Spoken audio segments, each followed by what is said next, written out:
What should be the ideal length of an Assassin's Creed game? That's one of the things that you have probably heard before. Should the games be more smaller in length like Assassin's Creed Mirage or huge like Assassin's Creed Valhalla and other RPG games? Now obviously the people who like the older types of games would prefer short and the RPG lovers are gonna prefer long. But I feel like there's something that is much more important in this conversation. That is obviously the quality of the game. For the most part, when games focus on the length of the game, they forget about the quality of the game. Like for example, in the RPG Assassin's Creed games, they cut off a lot of stuff. The way dialogues are delivered are completely changed in the RPG ones. Because obviously creating manual mocap dialogues for a game around 60 hours is gonna be pretty hard task in a limited amount of time. On the other hand, there are games that did a pretty good job. Red Dead Redemption 2 is a pretty good example, but you have to keep in mind that RDR2 also took 8 years to make.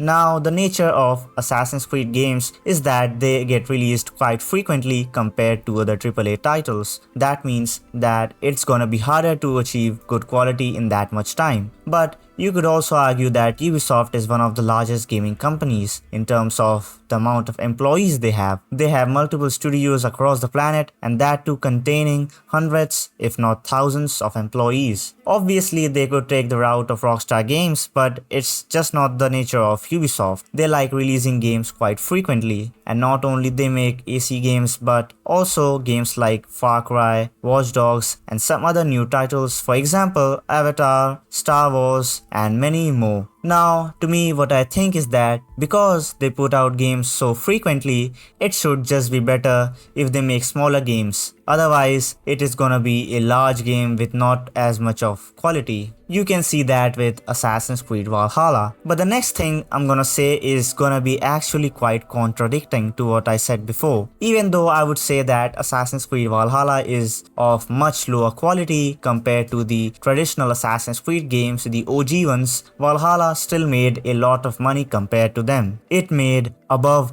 $1 billion, and that is a significant amount of money for a game, and it is much more than a lot of AAA games. Why was that? Despite of all the claims that the game was not of good quality, it still did financially pretty good. And what I think the reason is that just because of how much microtransactions they pushed in the game. And I actually don't think that quality of the game necessarily is everything in terms of generating revenue. Obviously, quality matters to a certain extent. It should not be so bad in quality, like for example how Saints Row turned out, Saints Row 5, they just closed the company after that. And again, the recent one, if you saw the day before, I don't know if it has ever happened in the history. They literally closed the company after 4 days of the release. How bad that game was, that is just unfathomable. Now, obviously, I don't think so Ubisoft is gonna fuck that shit up so bad. It is Ubisoft, right? We at least expect an Assassin's Creed game to be better than an average game and not some broken pile of garbage. I don't think so there's ever been an Assassin's Creed game that has turned out that bad that they had to think about discontinuing the series. Generally, all the Assassin's Creed games, despite of whether they are traditional ones or the newer ones,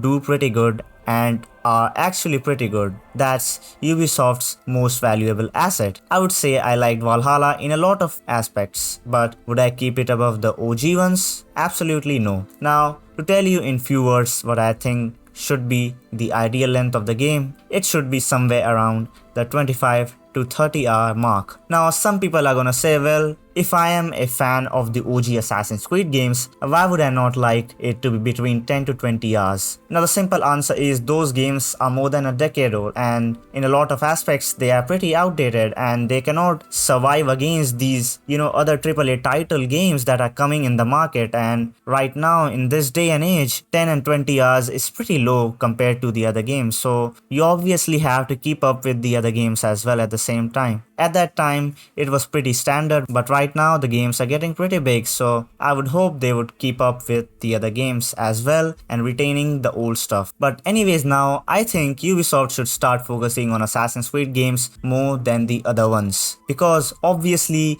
even Ubisoft knows it that Assassin's Creed games are the most profitable to them. Other series of Ubisoft such as Far Cry and Watch Dogs are kinda hit or miss. They're exactly not on par with the Assassin's Creed games. That's just the reality. If you see what happened to the last Watch Dogs game, it was not received that well. It was not like really bad, but it was not received that well. It was like, I would say, a mediocre game. And again, Far Cry 6, the same thing happened. Gus Fring was in the game, but still it did not perform that good because, the ending was like really, really bad in my opinion, and that just made it really bad. Games like Far Cry 3, Watch Dogs 1 was pretty good, so it is kinda hit and miss like I mentioned before. So considering all of this stuff, if they put a proper amount of time and resource, I think 25 to 30 hour game is easily digestible for most of the audience, and they can at least finish it without getting bored. And they should bring back stuff from the OG Assassin's Creed games, like the proper dialogues, storytelling, depth, characters, eventful map, and structures to parkour on. Obviously, that is one of the main things, right? An Assassin's Creed game without parkour is not an Assassin's Creed game, let's be real. And that's exactly what happened with Assassin's Creed Valhalla. Obviously, for making this happen, the game should be of reasonable length, and the map also should be smaller compared to the RPG games. You just cannot have a map size of Assassin's Creed Valhalla or Odyssey and have these many, structures to parkour on, and you just cannot do all the things at the same time unless you are Rockstar Games, and that too, they take a lot of time, so just forget about that. Now obviously the map shouldn't be as small as the traditional Assassin's Creed game, but somewhere between the traditional ones and the RPG ones, where they can actually manage to do all the stuff that I mentioned. Now the other thing is that the situation is there's a huge market of RPG lovers that are ready to spend as much time and money as possible.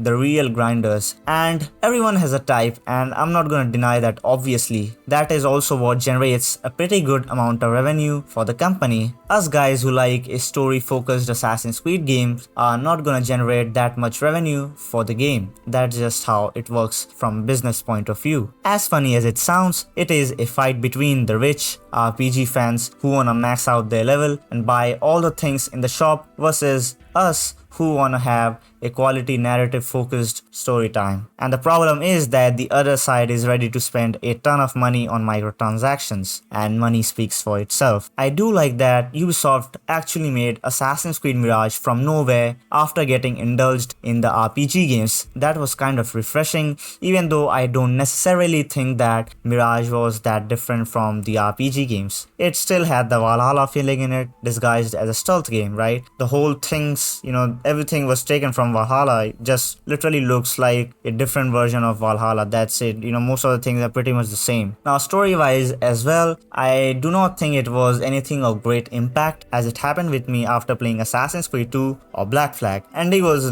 good, but I would not say it was anything that would make me really, really blow away. It was, they tried to have it really, really good, but actually it did not come that good in my opinion. It was still nonetheless, I would say, better than RPG games in my opinion. Obviously the ones who like RPG games are gonna like that, but still I like that Ubisoft, despite of having such a large fan base of RPG players, still do care a little bit about us OG Assassin's Creed fans. And the next game is Assassin's Creed Red. And yeah, you guessed it right, it is also gonna be an RPG game. Now I don't know what else to expect at this point, because that's what is generating the most amount of revenue for them. But after that, there is something that is gonna change, starting from Assassin's Creed Hexe. And Assassin's Creed Hexe is gonna come after Assassin's Creed Red. If you guys don't already know about it, you can obviously go and check it out. They announced it last year in 2022, so I don't know if you're living in a bubble or something, but it's been a long time since they have done it. They have said that the Assassin's Creed games are gonna be completely different than what it is currently. Now I don't exactly know what it is supposed to mean, but I think they are changing their formula. They also mentioned that Assassin's Creed Red is the last game that follows the formula of Assassin's Creed Origins, and I think they meant the RPG formula with that. Now it's not 100% that they meant this, but I'm just guessing it because starting from Origins they started the RPG stuff and read also they have said already that it's gonna be an RPG game. I kind of guess that it's gonna be the last RPG game. The next after that, Assassin's Creed Hexe is gonna have little bit difference, but not that RPG. I do think that they are gonna change it a little bit, because what I have seen is that they have been kind of adding variation in the game, and I kind of like it. I do like the traditional ones, but seeing them try a lot of different things is actually good for the company, and they can actually check what exactly is working, and it is good in my opinion. So the future of Assassin's Creed games is pretty uncertain after so many Assassin's Creed games that are in production. They have a literal lineup, and I don't know what's gonna happen exactly. I'm unsure. It's completely, I would say, at this point it's completely vague, and I cannot tell anything how it's gonna turn out. Everything is really, really blurry, and we just have to hope and wait what they're gonna do. They have like games in areas like, first we already know Japan, then we have like Germany, then we have like Aztec, India, something like that, and other places as well. I've heard about that, and I don't know how they are working on this specific thing, how they are doing this. I think so, I have heard somewhere that the different studios are doing different things at the same time, and it's kind of productive.